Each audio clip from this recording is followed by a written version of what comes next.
Hello, guys. Welcome back to the Treatment Room podcast with your host, Tessa Zolly. Today, we are talking acne and more specifically, comedone extractions with one of the industry's top acne specialists and estheticians. He has been practicing for 45 years. You know him, you love him. He's a returning guest, a mentor, and a friend. I'm excited to be back with you, Douglas. Thank you for coming on the podcast. Thank you, Tessa. It's always a pleasure to get together this way. Yes, absolutely. So I know this episode will be so valuable for estheticians that want to dive more into our specialty area of acne. Firstly, I just wanted to ask, what is a comedone? Well, a comedo is a physical blockage of a follicle.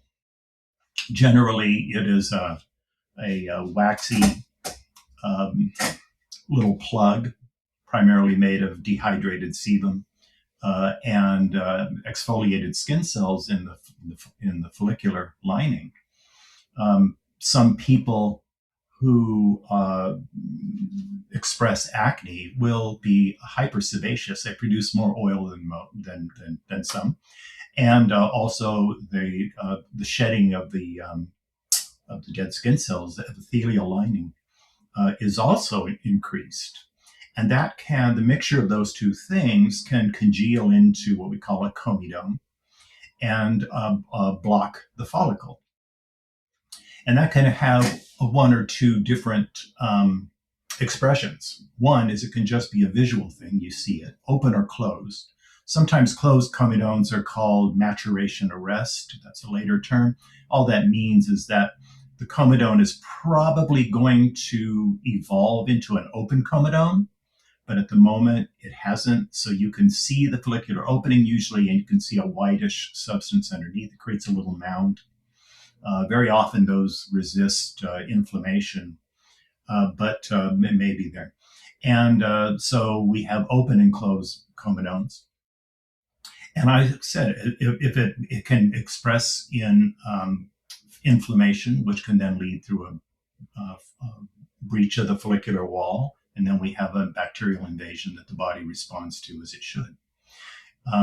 Or it can just be a visual thing. So in other words, they're there, they don't look good, right? Some people don't seem to care, but for those who visit us, they do. And therefore, for me, when I look at that, where there's no inflammation, lots of congestion, I consider that more of an aesthetic problem, not an acne problem. To me, I kind of look at acne as once inflammation develops, now we have a problem with this congestion. But for some, it never advances that far. So there's those two things. Anyway, but so comedone is a blockage of the follicle, and then the skin may respond to that blockage in any number of ways, from nothing to full-blown acne. And you've developed a comedone extractor, which we'll talk more about. You've trained a lot of us SDs, including myself. What has been one of the biggest mistakes that you have seen amongst estheticians when trying to perform extractions? Probably, first of all, lack of training. It really helps to, excuse me here, I've got a little bit of allergies today.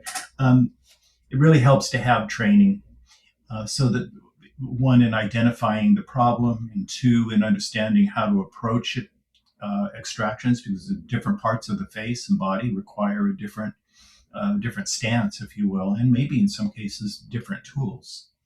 So the biggest mistake is experimenting with tools without really understanding what you're doing. That can lead to certain problems, including skin damage, although it's harder to do than people think. And of course, we don't want to attempt that. So I would say experimentation, not over aggressiveness of all things, because I think most estheticians are afraid to use an extractor, certainly the Preston extractor, to the degree that you can to get the best results, most hold back.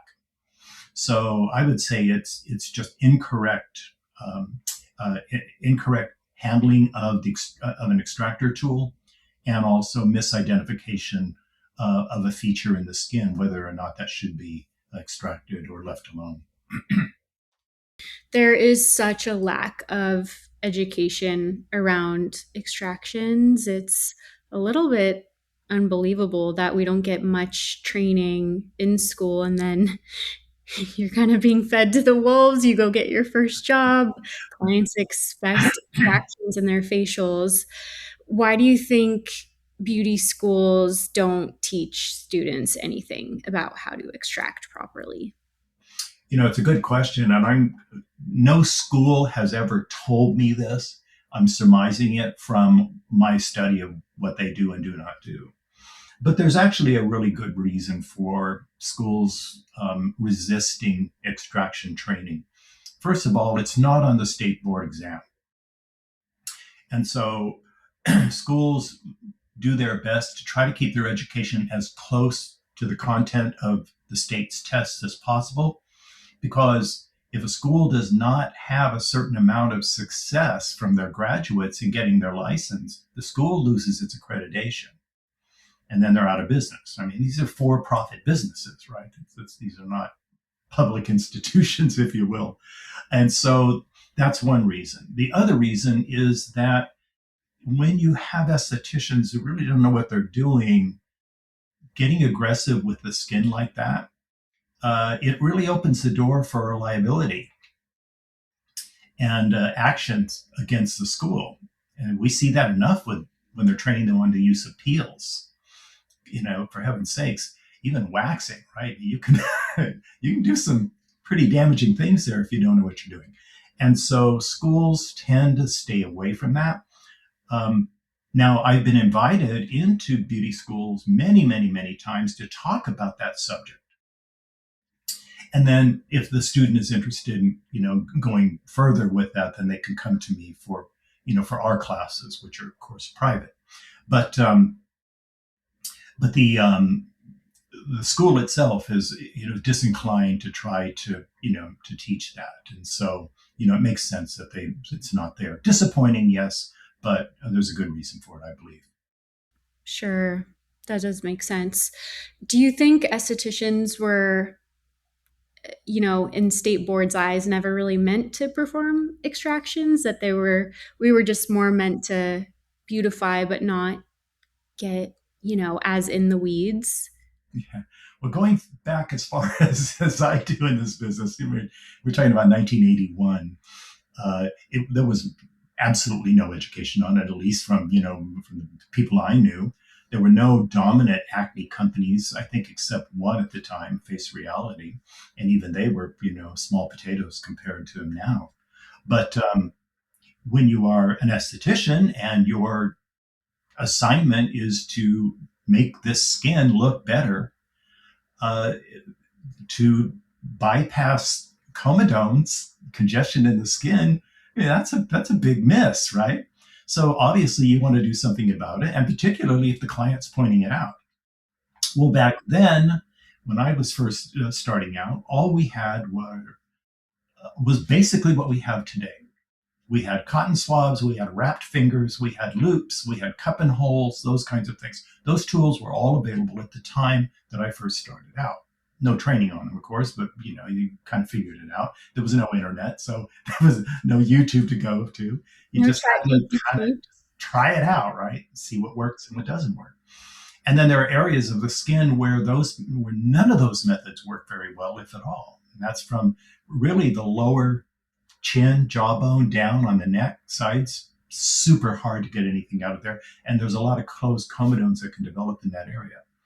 Um, so we just did our best, to try to reduce those. Some things are easy to get out, others not. But at the same time, we weren't really doing that much acne therapy then. It was, relaxation, beautification. So we couldn't spend a lot of time on that. We had to get back to the massage, right, and the mask and the feel good stuff, which was lovely. Brought clients in, paid the bills. But so extractions was always this kind of outlier thing. But for me, I wanted to focus on that more, frustrated with the methods that we had. And therefore, I spent time studying how the skin traps material, how it again expresses in different parts of the face, and what might be a method of getting all of that out of there with a single device. Yeah. So I want to talk about your tool a little bit more. It's so impressive. I had the experience of having a lot of frustrating comedones when I first started my YouTube channel, actually, and I was piling on all of this makeup. I remember you telling me, Douglas, that, anytime a product says glowy, which I was so attracted to, you should consider if it's, a good idea for acne prone skin, which I actually wasn't. I was never acne prone until my mid to late 20s, and then it kind of erupted. I went to esthetician school to figure it out, couldn't, eventually found my way to you, and then had the lovely experience of you getting so much out of my skin. And, you know, if you've had facials before, when you've had acne and you've had the swelling, the just, the pore extraction technique where it actually just looks worse and there's a lot of material still stuck in that follicle, to find a tool like yours, it is life changing. So I'm really happy to endorse it. We will have a code and a link for you guys to the comedone extractor in the show notes. But Douglas, I'd love to talk a little bit more about it. And if there's any technique you could share for estheticians who are invested in this tool. Mm-hmm. Well, thank you for that. Um, I developed the tool, as I said, out of a sense of frustration. And it seemed that every method for removing comedones was either squeezing from side to side or pressing down. You can do that with your fingers. You can do that with a loop. You can do it with a cup and hole. And they all work a little.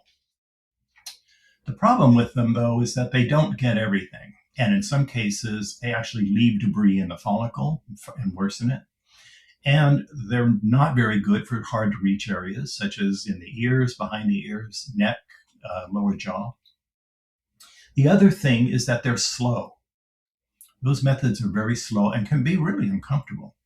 And so I wanted something that worked quickly, because the more you can take out of the skin per session, the more valuable that is to your customer, right? I mean, they're going to clear faster, the skin will look better, so forth. And you can achieve more for whatever extraction time you're investing than you can any other way. So what I wanted to do was to try to find a way to put pressure under the follicle and lift from below, rather from the side and the top. And so without going into a whole story about how this thing was developed, I came up with a method. It was adapted from an actual medical tool. I just simply changed it. And for some years, that's what it was. It was just this thing that I created, and it worked well. And I never intended it to go on the open market. It was just for me. And then later my staff, when I had my spas, and then they would go away and, start their own businesses and ask to buy one. I'd make one up for them. Again, it wasn't a commercial tool for me. I was doing it as a favor. And then we were actually going to get rid of it because it was kind of a third party tool. And I didn't know if I wanted to develop it. But so we decided to have a fire sale on in social media to just kind of get rid of the idea, and the thing blew up. And suddenly hundreds of orders were coming in. Hundreds. We couldn't believe it. We're like, this is exact opposite of what we wanted to have happen, right? We wanted to shut it down. Now we So I did something that I said I would never do. I took one, I hired a CAD designer. He redesigned the tool for me according to my specifications, which has since undergone 2 revisions. We found a company in the United States that could produce it instead of going to China or Pakistan, which I did not want to do. I wanted to have an American-made product. There's my patriotism, right? Let's make it here. But I was told it would be crazy expensive to do it. It wasn't. And so after a few tries, we got it down and we trademarked it, and we have a patent pending on it now. And now we sell thousands of these worldwide. We just can't believe it. And we're very, very proud of it. And it's revolutionized extractions for those who like it and use it, right? Everyone has their opinion about these kinds of tools, including the cost. And it's certainly the costliest of all the extractors on the market, but it also lasts an entire career, no refills needed. It's the price of maybe one of the lower end facials and lasts a hell of a lot longer. And so, uh, and the satisfaction rate on that tool is unbelievably high. So, in the thousands and thousands that we've sold, including Face Reality, they've sold thousands of them. Uh, I think we've had 6 returns, and only because the esthetician either was dropping out of the profession or they just weren't comfortable with it, and both are good reasons. Sure. And we allow 30 days. If you're unhappy with it, just send it back to us. We don't mind, but we can't believe the low rate of return. It's incredible. So we're really proud of that, and we really support estheticians who buy it, and in many different ways. We want you to see what that thing can do, but you got to kind of get past your own comfort level to really get it to perform right. So like Yes. skating, don't do any jumps until you can stand up, right? Right. Do Don't the do estheticians do the estheticians that purchase the tool do a training, or do they some of them try to wing it on their own and figure it out first? Well, there's 3 ways we can go about it. One, we do have a live class called Mastering the Art of Comedone Extractions. It's a small class we do about 4 times a year. We only take 6 students per, and it includes a Preston extractor. It is a really, really good course. Um, and it teaches much more than just extractions. There's a lot of client psychology in there, some business as well, realities about the profession. You get a lot in that class. So we do that. There is also an online version of it, but that's not hands-on, of course. So you're watching it.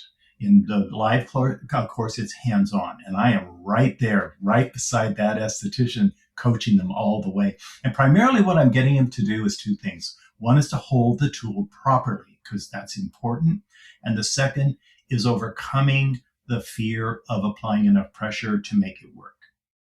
And we get them all every time we pass those thresholds, right? This is how you handle it. This is how you work it, and we do it with good humor. My models are great, right? Because they really know what this is all about. And so we have that. It's a real bonding experience between estheticians because the class is intimate. So we have an online version also, which includes a Preston extractor. We have one that doesn't include one. So for people who have one and they just want the course, they can buy that without the cost of the extractor. And then finally, our YouTube channel, which is Preston Acne Pros on YouTube. And that channel is loaded with demos on how to use that tool. Some are me demonstrating it, some are students demonstrating it, um, interviews with people who've had it used on them, business information, so much. And that's all free. Awesome. What do you see? I know you've said on social media you've seen the tool used in practice. Mhm. What would you correct from some of those videos? Occasionally, I mean, people all the time are sending me stories from Instagram about their extraction work. And so they show their glove, right, with all these comedones on it or cotton pads, right? And they're just showing this stuff off. And I always share that because I'm, really proud of the fact that they're getting good use out of it.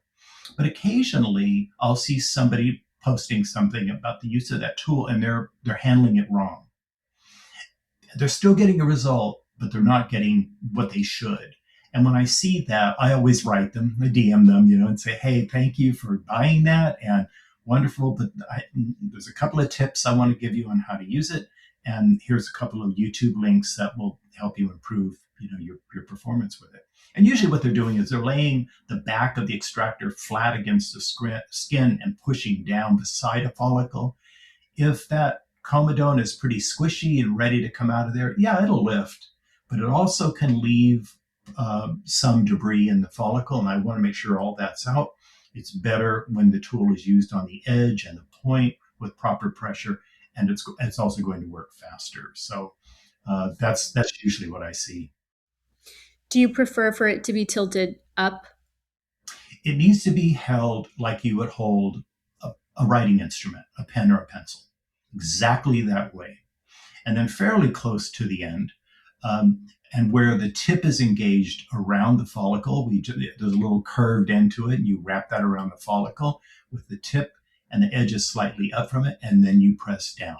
That's on the forehead area, on the cheek area, and anywhere else where we have soft tissue, we have to pinch the skin, and I have to teach how to pinch that skin properly because many of our estheticians kind of have longer nails, right?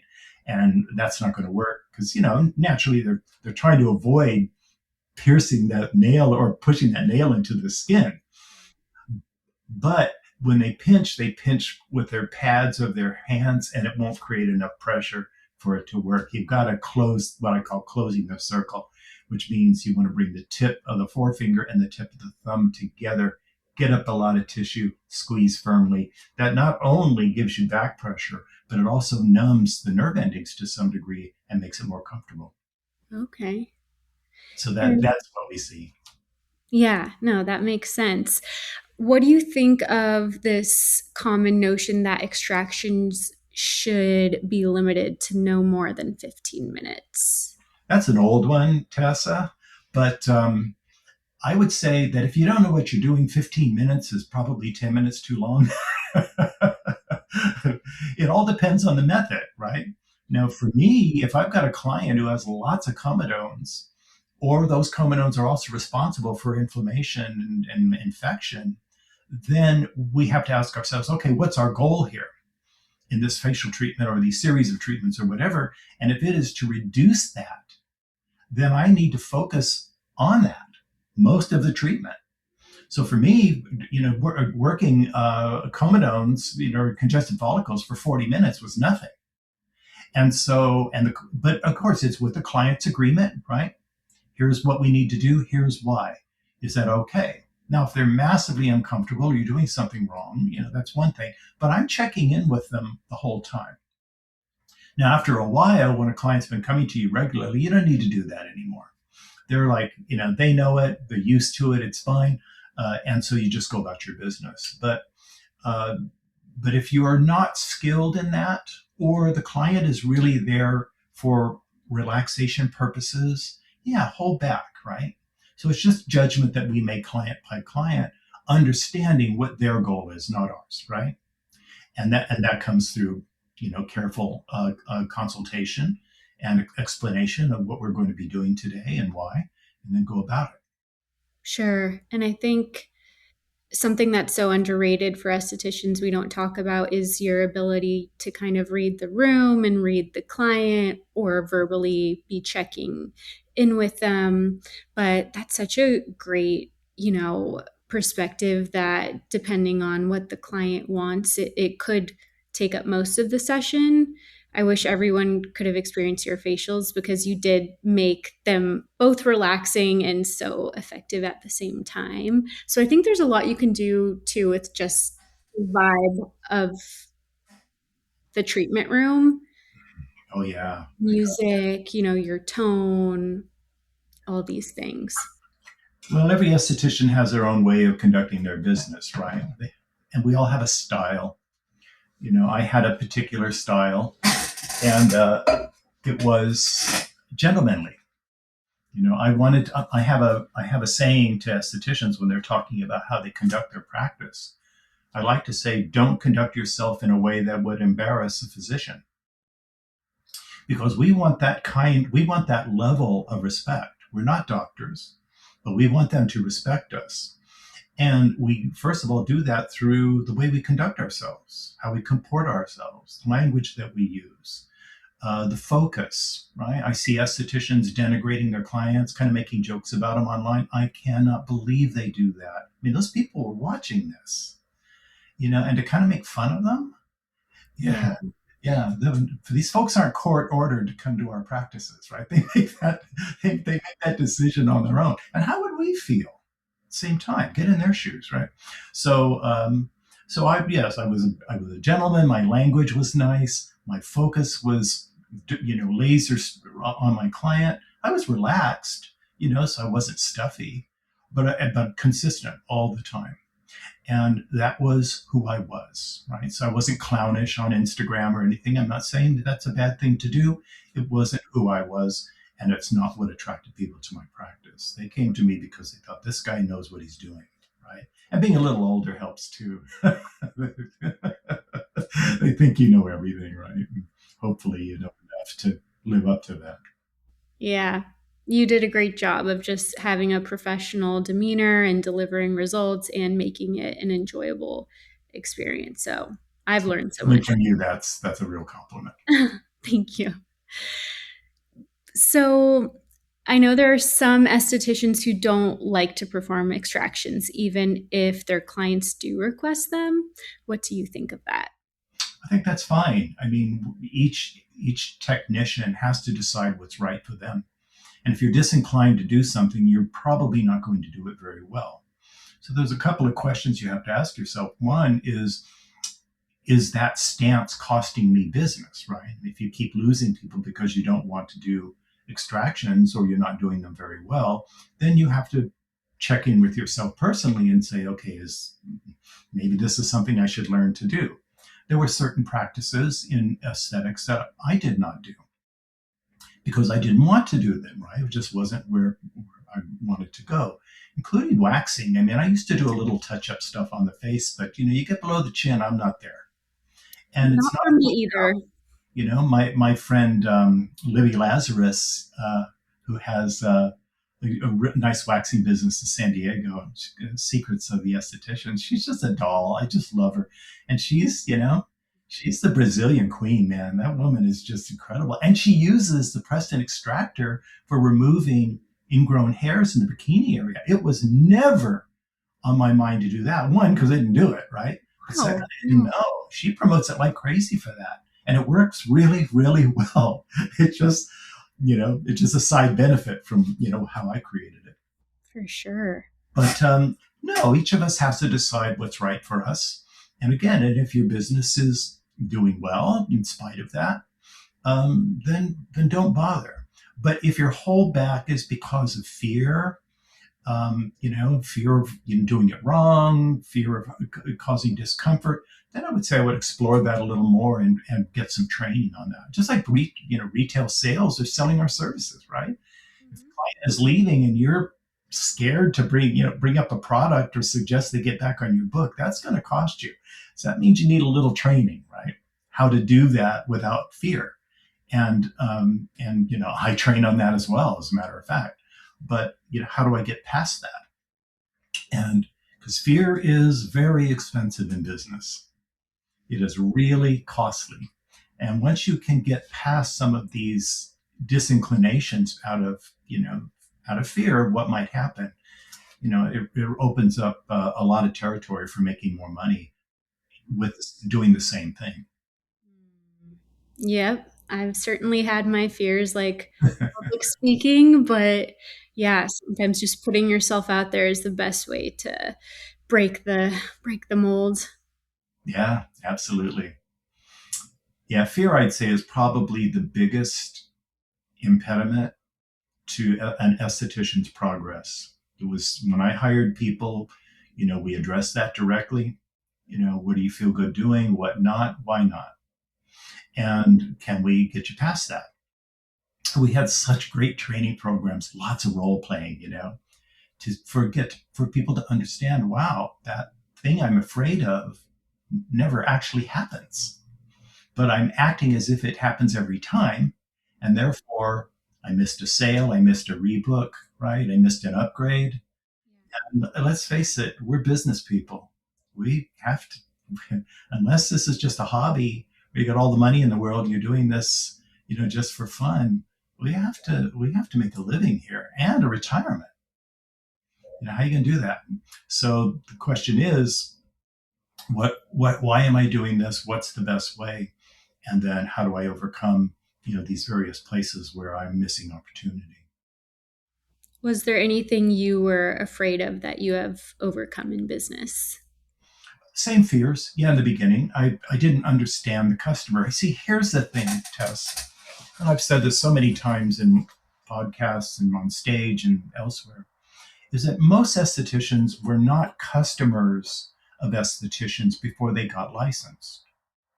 They, one reason or another, we got attracted to this business. Now, some people will say, well, I had acne and I went to an esthetician, and I got over it, and now I was inspired. Okay, lovely. That's great.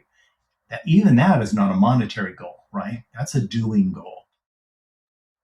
So um, when we are trying to excuse me, understand customers, how they think and how they feel about what we do, we need to get into their mind. And we haven't been there. So when I ask estheticians, how many of you in a big room, right? Licensed estheticians, how many of you went to an esthetician every month and paid for it as a customer before going to beauty school and getting your license? It's almost always zero or maybe one or two. Okay, I'm not trying to embarrass people because that was true with me. The point is, we don't know how people who value that service enough to pay for it actually think and feel. So we are fearful of some kind of mindset in these people that make us disinclined, one, to upgrade a service, to offer a product, to rebook them, maybe even sooner than we think they'd like, because there's a result that we could get if we do that. We don't know this. So we act as if it's going to be negative. That's a hallucination, but it's a big one. And I shared that. And I, little by little, gradually understood that people want what I have. It's up to them to decide how much and how often. But I needed to put it out there. And what I found was that 95% of all people that I rescheduled, sold to, were happy to do it. And the other 5%, that's just who they are, right? My longest term client, by the way, came to me for 40 and one half years. She was the very first person I ever treated when I opened my little private practice in Northern California. The last client I worked on when I retired over 2 years ago. 40 and a half years. She bought two products from me in that time. A lipstick and a lash builder in 40 years. But so what, right? She was loyal. She never referred anyone to me, anything like that. She was a type of person who was who she was, right? And I valued that. Yeah, I tried to sell her things, try to get her to come in more often. No, absolutely not. Okay, fine. That's not on me, right? It's just, how are you going to know unless you ask? And then there were those who could not get enough product. Oh my God, it's like I could just keep expanding my product line just for this one person, right? Because they'd add everything and they wanted more. And they wanted to come in more often, right? And do more things. So in this sort of spectrum of customers, you have one and done, and then you have, here's this one who came to me for over 4 decades. And I had many who came over 30. And that's just incredible. But they all build a practice, right? All of them are necessary. And to keep your books busy and your bank account full and your retirement account growing. And one day you do what I do, you sell out or whatever. And I'm sure happy with the outcome. It was hard, scary. I had lots of ups and downs, many downs, but that's life is like that. Yeah. So business is just one more way to experience it. Yes.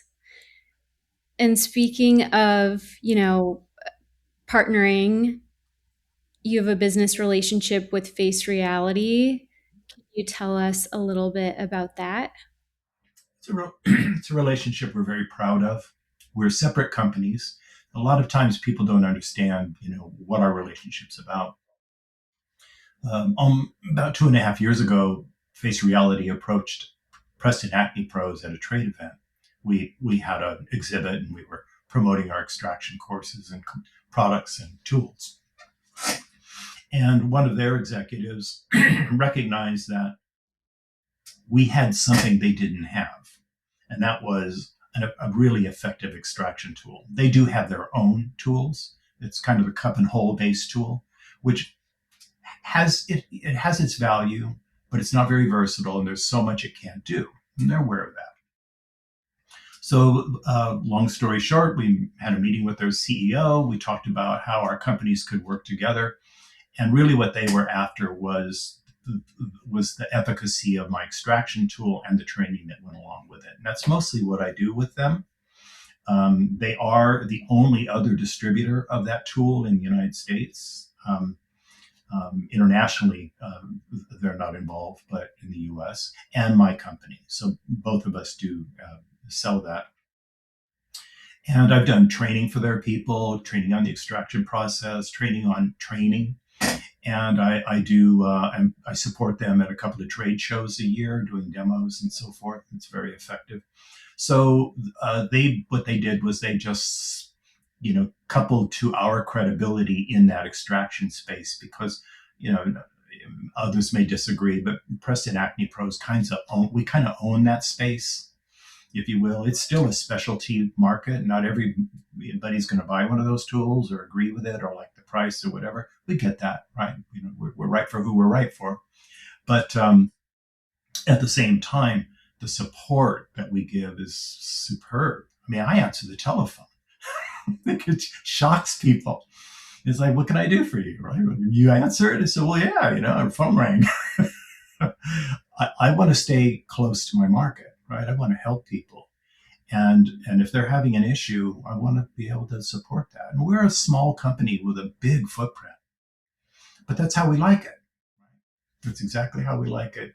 I adhere to Paul Hawkins' old book, Growing a Business, and there's a chapter in there called Small, Fat, and Happy, which I absolutely love, or a term anyway. And it's about reaching a certain point in your business, and it's profitable, and it's easy to run, and it's pretty secure.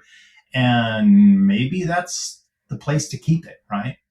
Instead of a jumping off point, well, now, we're going to bring in all these other products, and we've got to get a warehouse, we have to hire a staff, right? And do all these things. And God love you. If that's what you want, wonderful.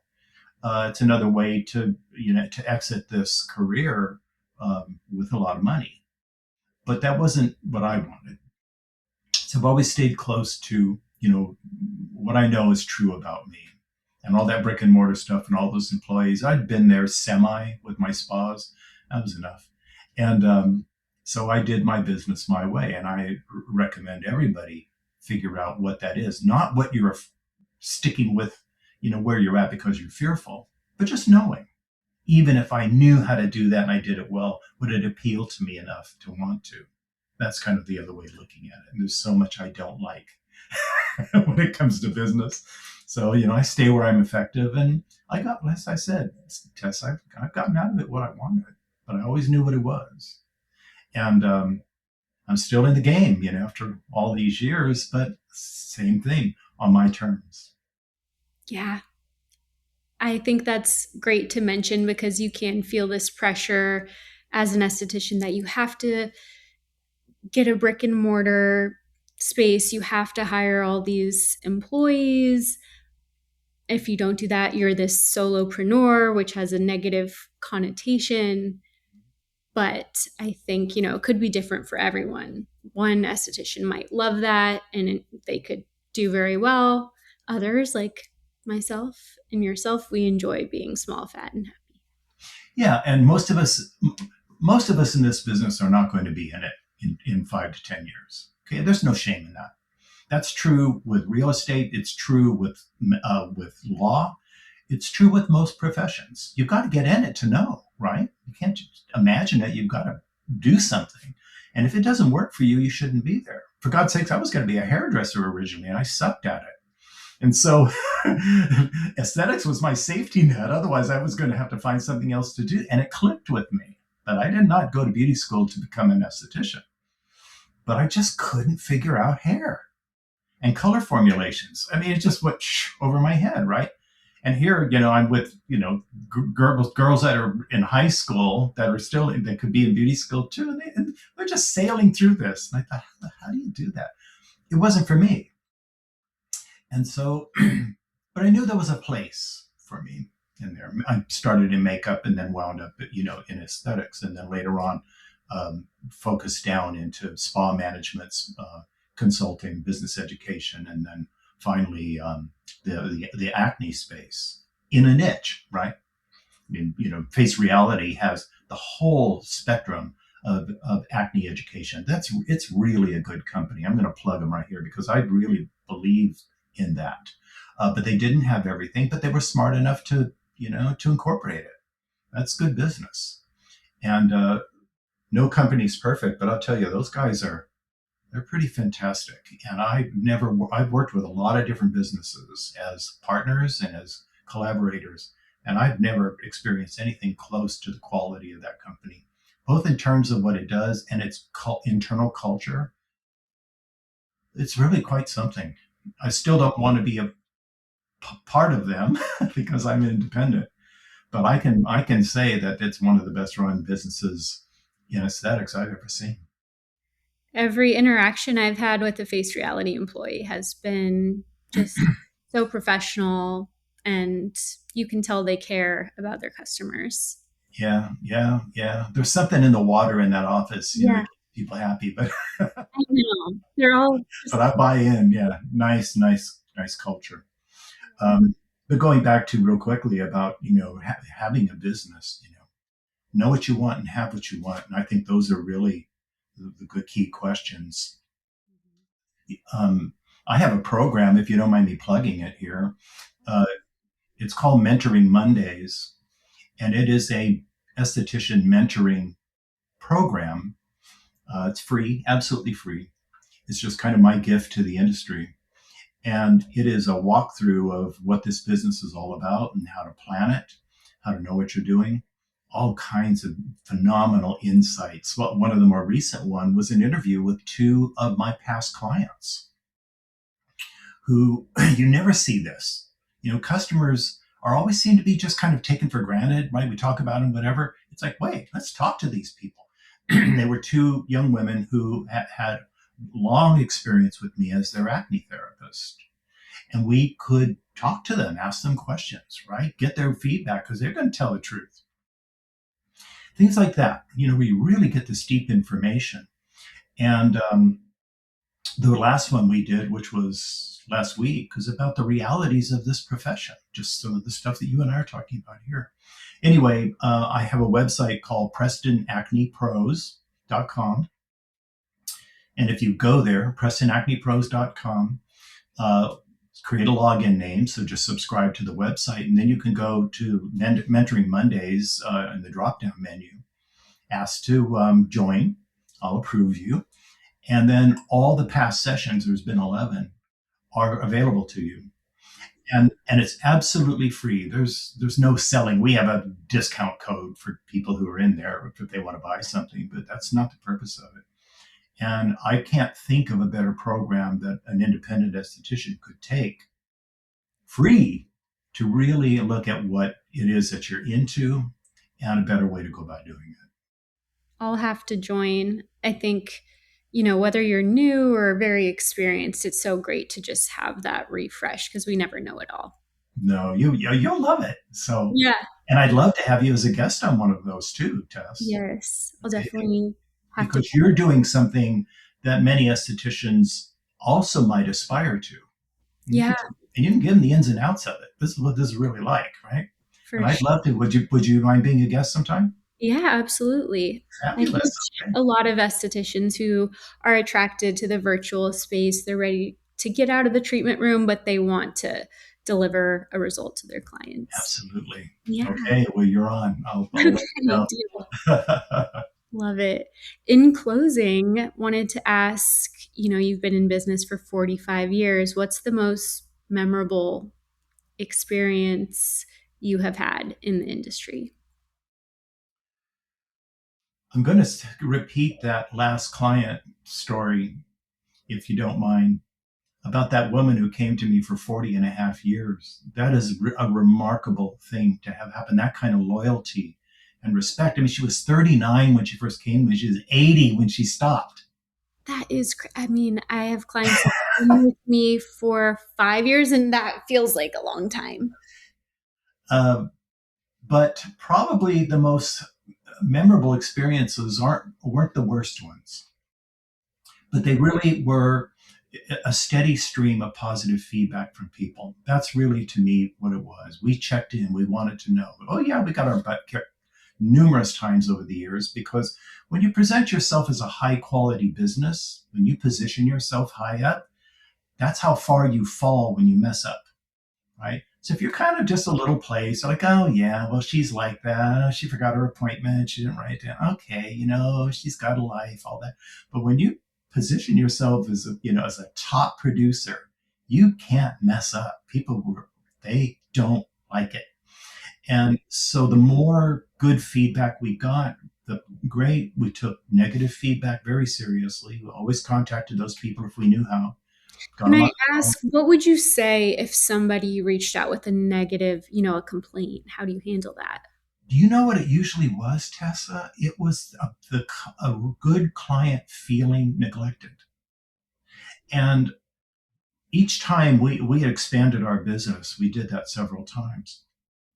We would hear from people because we'd be talking about it, and they would say, well, don't forget about me, right? Don't lose me in this crowd of new people that were coming, because I've been your good customer for many years. And nothing is worse than someone who's been visiting your business for 10, 15 years, and then you got a new place and they approach the reception counter and nobody knows who they are. Okay, yeah. Hurts. We really tried to find ways around that. And one of the ways that we would do it is to say, hey, welcome back. We knew who the person was. And they're like, oh, no, this is my first time here. Oh, okay. See, that doesn't hurt. Okay. They don't mind being mistaken for a regular customer, but to be mistaken for nobody, and they would tell us in a kind way, or it would be a conversation they had with an esthetician in the treatment room. And I had 12 treatment rooms. And every time a client would go in there with an esthetician and close the door, all I could do is cross my fingers and hope that person is being led by the training that they got and not by the emotions of the day, right? Because now their boyfriend took off, or they're pregnant and don't want to be, or their mother-in-law is sick and now they've got to go take care of them, or these stories. And I understand that I have a heart, but Yeah. not there, right? Right. Not there. That is not why this person comes to us. And that was usually the case. It was almost never a reaction to a treatment. It was a reaction to being treated. Big difference. And most of those people came there for the experience that we provided, and the treatment, was part of it. But it was how they felt when they left. And that is probably those things had the most meaning to me, because that was the product, really, more than anything else. That experience. And that when that client came back, it would happen again. And they don't like a lot of changes in your business. Play. I know that we get sick of our playlist, but play that playlist, especially if it's spa type music, for 20 years, because the client only picks up a little bit of it, but it's part of their positive memory. And then suddenly you change it and they're a little off balance. Remember, going back to what I said, we were never the customer, most of us. So we're not aware of how those nuances actually affect the overall experience of the customer. And that's all that mattered to me, is that that person got the experience that they paid for. And we were a top dollar business. We weren't we weren't elitists, but we were at the top of our game there. So that's pretty much it. It makes sense. Even, something like McDonald's, people love the consistency of just knowing what they're coming for. Their franchisees, by the way, cannot change a thing unless the corporation allows it, including putting flowers on the table. You can't do it. They make sure that it stays consistent. And I mean, you can't argue their success, right?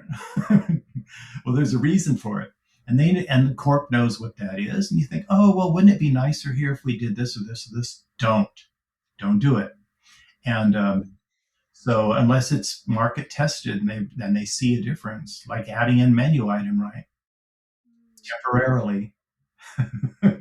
And It's still about sometimes we person need to trying test to the convince. market ourselves. Yeah, exactly. It's, we're creative people in this business, right? We want to change things, we want to do this, that, redecorate, do some different things.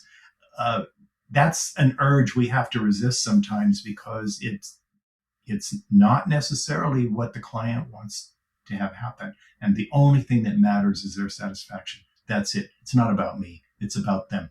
What's about me is, you know, retiring wealthy,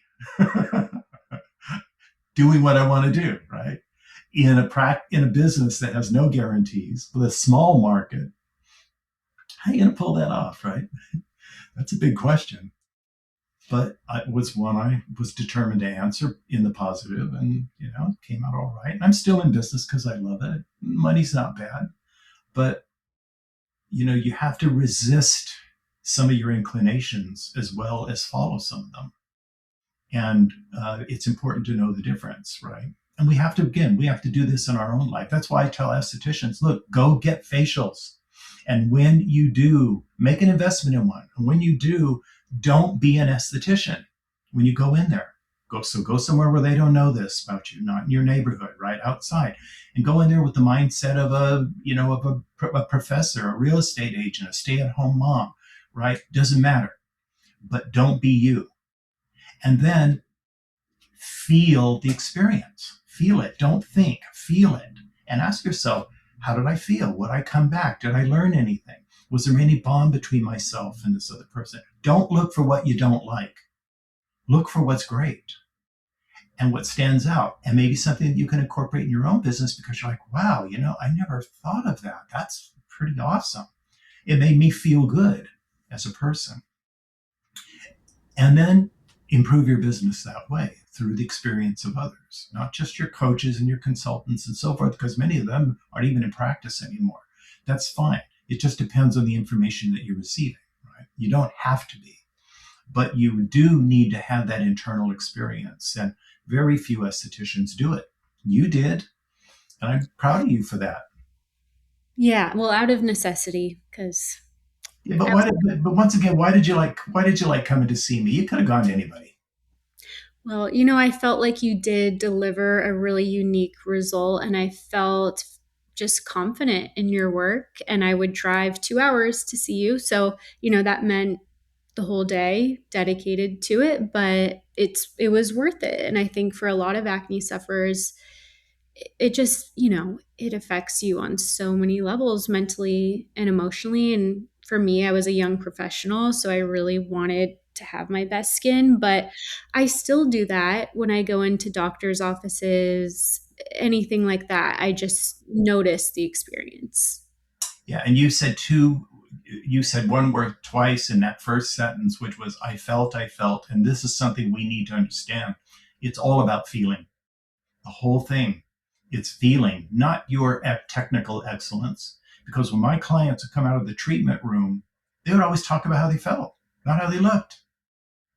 And that's what you want. You want him to talk about the experience. I felt so comfortable and relaxed, and I felt like he cared, and I felt like he understood. Feel, feel, feel, feel. Pay attention to that because that's the product. It's feeling. My client, the 80-year-old client, she asked me 32 years in, she said, Douglas, do you think that this has made any difference with these facials, right? And I said, well, there's only one way we could really know. And I said, and that is to have only worked on half of your face for 40 years. And I said, and God help us if it made a difference.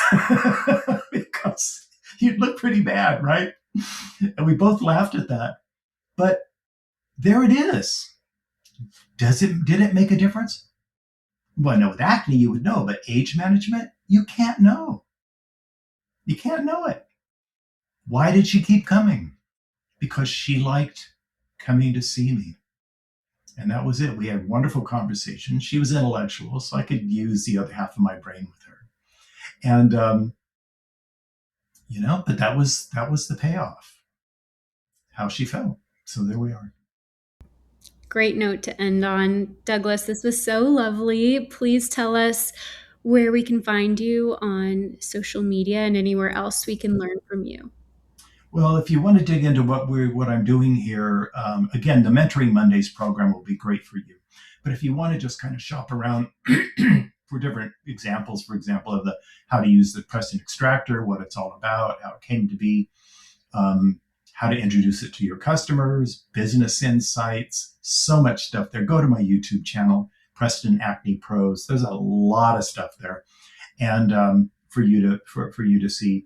And social media, we're on as Preston Acne Pros. There's underscores, by the way, between um, um, the three words Preston Acne Pros. That's because we got hacked a few years ago, and I that's remember. the old site's still sitting there dead in the water. I can't get in it, and nobody else can. It's just there. So be sure to I'll use the put everything, yeah, listed in the show notes so people can just click away. yeah, yeah. And I do post there. Um, uh, and I'm open to questions. So anytime, just DM me, from Instagram, and I'll respond. I enjoy that. So, Tessa, thank you again so much for having me here. It's like a visit, right? We are real friends, but we don't get to visit that often. Now we'll have to do dinner again next time you visit SoCal. Yeah, we'll be coming down there. We might by the end of summer because there's some things we want to do and see. So we'll look you up. Perfect. It'll be here before you know it, and I'd love to see Kathy. That's true. Yes. Yeah. Well, thank you so, so much. This was amazing, as always. Thank you all for listening, and I will talk to you in the next episode. Okay. Wonderful. Thank you.